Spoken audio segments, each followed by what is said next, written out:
Good morning, everyone. My name is Vansh, and today I want to talk about the economic futures we, as Gen Z, are inheriting. But this isn't just about numbers and policies, it's about choices. Choices that will define the world we live in, the jobs we have, the opportunities we pursue, and even the air we breathe. Specifically, I want to explore the stark contrasts between our presidential candidates, Donald Trump and Kamala Harris's economic visions, and why, as a Gen Z Democrat, these differences are deeply personal for me and millions like me. We are a generation that's hyper aware of economic inequality, systemic injustice, and climate change. We see the world not just as it is, but as it could be. Trump's policies represent a past many of us feel is out of touch with modern challenges, while Kamala Harris's vision represents something more forward-looking, inclusive, and sustainable. It's no secret that the housing crisis is in a wild situation, and students are unable to afford tuition to go to college.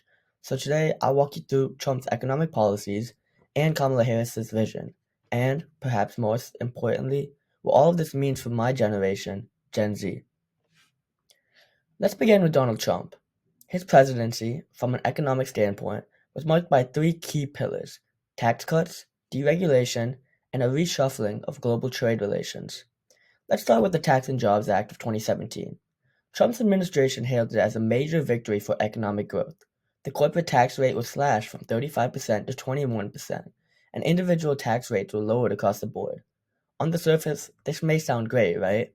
More money in our pockets means more spending, which drives growth. That's economics 101. But when we dig deeper, the numbers tell a different story. According to the Institute on Taxation and Economic Policy, by 2027, over 80% of the benefits from this tax cut will flow to the wealthiest 1% of Americans. Meanwhile, lower and middle class families will see their tax cuts either disappear or shrink to negligible amounts. What does this mean in real terms? A working class family in Michigan might see a couple $100s back at tax time, while the ultra rich pockets tens of thousands or even millions of dollars. This disparity fuels inequality, and inequality, as we know, is corrosive, not just for the economy, but for democracy itself. Not to mention the fact that these tax cuts really influence his budget deficit. Trump, although Republicans always talk about Democrats spending in office, Trump had the highest budget deficit, a higher budget deficit than Biden, even if we take away COVID relief. So even before COVID hit, Trump's tax cuts led him to a bigger deficit than Biden's with his spending. Another thing Trump focused on was deregulation, particularly in industries like energy, finance, and manufacturing. The Environmental Protection Agency rolled back rules on clean air, water, and emissions, while financial regulations that were put in place after the 2008 crisis were relaxed. Trump's argument was that these regulations were a burden on businesses, slowing economic growth. And yes, in the short term, rolling back regulations does reduce costs for corporations.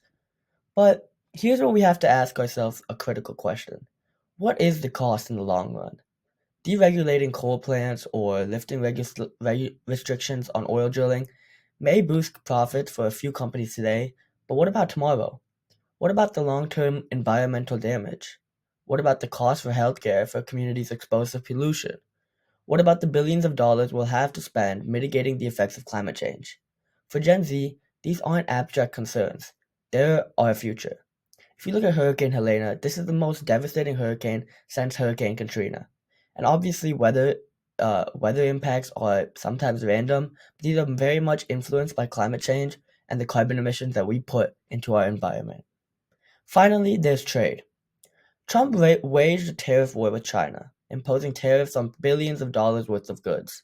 His goal was to protect American industries, particularly manufacturing, from unfair competition. But in reality, those tariffs ended up being more of a tax on American consumers and businesses.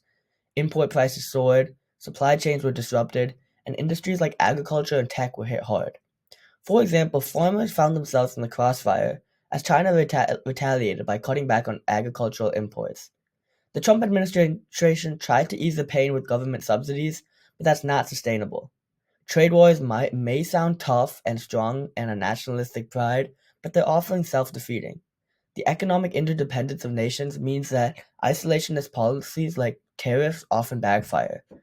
Trump has been recently proposing for his new administration more tariffs on China, which Kamala Harris calls would be a national sales tax.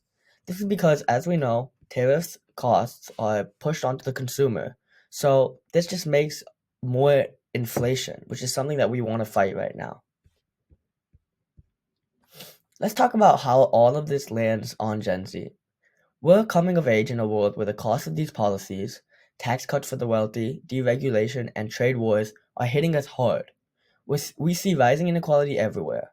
We see the burden of student debt crippling our ability to build wealth. We see wages stagnating, while the cost of living skyrockets. And we see a climate crisis that demands immediate action, yet it's being ignored or actively worsened by policies that prioritize short term profits over long term sustainability. What people fail to realize sometimes is that presidential economic policies take 3 to 4 years to implement. So, yes, there may have been some fault on COVID, supply chain, and maybe the Biden administration's stimulus checks for the result of inflation that we saw in 2021 and 2022. But also, Trump's deficit, trade wars, and all of these things definitely influence inflation and the high prices of things like gas and groceries that people complained about. For a generation that's hyper aware of the fragility of our future, Trump's economic policies feel like they're delaying an inevitable reckoning, whether it's the rising cost of healthcare, the growing divide between the rich and poor, or environmental damage that's piling up. Trump's economic vision feels out of sync with the world Gen Z wants to live in. Now, let's switch over to our other presidential candidate, Kamala Harris. As vice president under the Biden administration, Harris has been instrumental in shaping a more progressive economic agenda. This agenda is built on the principle of fairness, sustainability, and investing in people, not just corporations. To start, let's address tax policy. While we talked about how Trump focused on tax cuts for the rich, the Harris and Biden administration have taken a different approach. They believe in tax fairness. Their plan calls for raising taxes on the wealthiest Americans and large corporations to fund public goods, things like healthcare, education, and infrastructure. This isn't about punishing the rich, it's about ensuring that everyone pays their fair share. Under the American Families Plan, for example, the top 1% of earners would see their tax rates go up, while investments would be made in universal pre K, affordable college, and expanded healthcare across. This is about investing in human capital, people like you and me. Education is a key pillar here. Making college more accessible and affordable is a game changer for Gen Z, where student loan is a looming crisis. Speaking of student debt, let's be clear. Harris understands that our generation is being crushed by it. The Biden-Harris administration has made strides in forgiving portions of student loans, especially for low-income borrowers. It's not the sweeping cancellation many of us hope for, but it's a start, and it definitely signals the recognition that the current system, where young people are forced to choose between a lifetime of debt or foregoing higher education, is super unsustainable. But something that really excites me, and I think many in my generation, about Harris's economic policy is her approach to climate change. She sees climate action as not just an environmental issue, but an economic opportunity. The administration's Build Back Better plan includes significant investments in clean energy, green infrastructure, and electric vehicles. These are the jobs of the future. This is the kind of economy we want to be a part of. One that doesn't just pay the bills, but leaves the planet better off than we found it. And then there's minimum wage. Harris is a strong proportion of raising the federal minimum wage to $15 an hour. For minimum millions of workers, many of whom are young, part-time, or working in industries like retail and food service, this is a lifeline. It's about basic dignity. No one who works full-time should live in poverty, and this policy reflects that principle. Another thing about this administration is they really are focusing on making Americans better with their pockets, and making Americans more better off. This administration also extended the child tax credit, which lifted millions of families out of poverty. This kind of relief helps not just the families but the economies as a whole. When lower income families have more money, they spend it on groceries, on bills, on things their children need. And that spending stimulates economic growth from the bottom up, rather than waiting for wealth to trickle from the top down. We can compare Trump's economic policies to those of Reagan, with trickle down and supply side economics. But as we know from economic research over the past 30 years, Reagan's trickle down economic plan never trickled down. It only increased the wealth gap between the richest 1% and the average American, and it hurt the middle class, and it actually ended up squeezing the middle class and is almost eliminating it. The Harris administration plans to lift up the middle class through things like the child tax credit, through things like fighting big corporations and fighting inflation, and through things like helping Americans be better.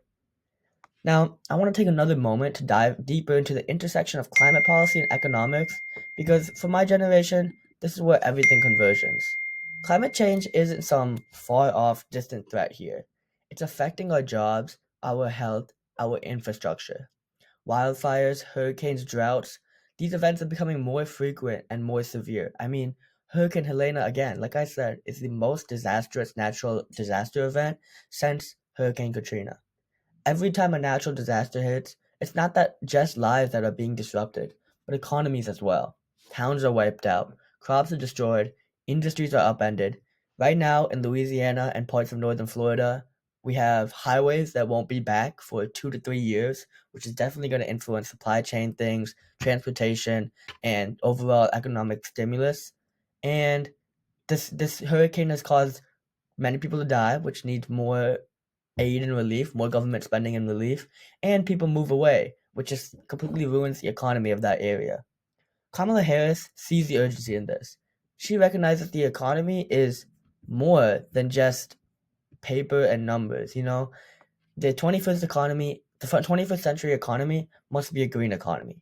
This isn't just avoiding climate catastrophe. It's about creating millions of jobs. Jobs in renewable energy, in electric vehicle production, in sustainable agriculture. This is where the future lies. As the world transitions away from fossil fuels, we have the chance to lead that transition. And Gen Z is on board. We are the generation that's marching in the streets for climate justice, demanding action, and refusing to accept inaction. Harris's policies reflect those demands. Now, I want you to contrast this with Trump's approach. During his time in office, he championed coal and natural oil fracking, rolled back regulations on oil and gas, and withdrew the US from the Paris Climate Agreement.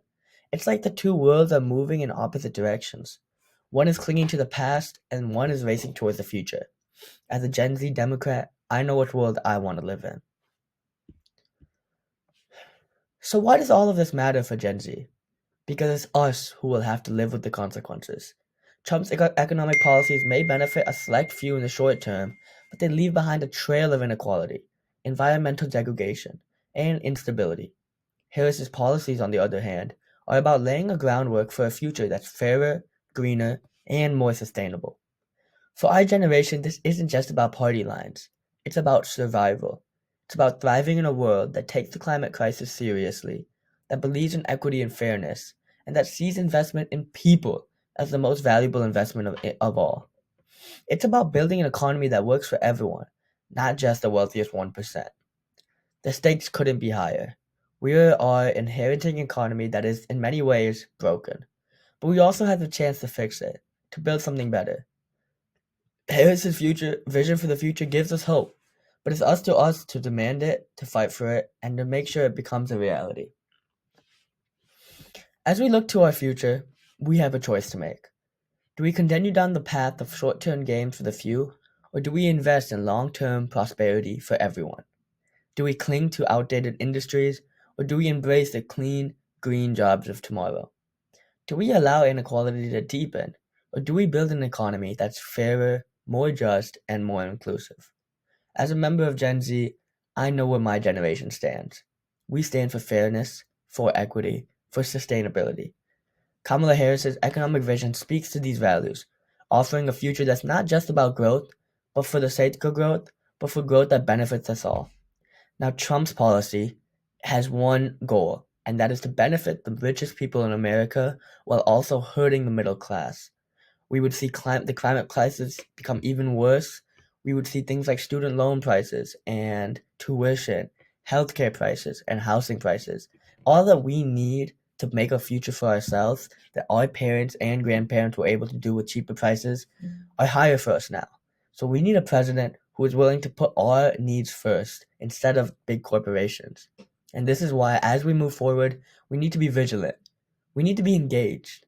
And we need to vote for the future we want to live in, a future that reflects the best of who we are and the best of who we can be. Thank you.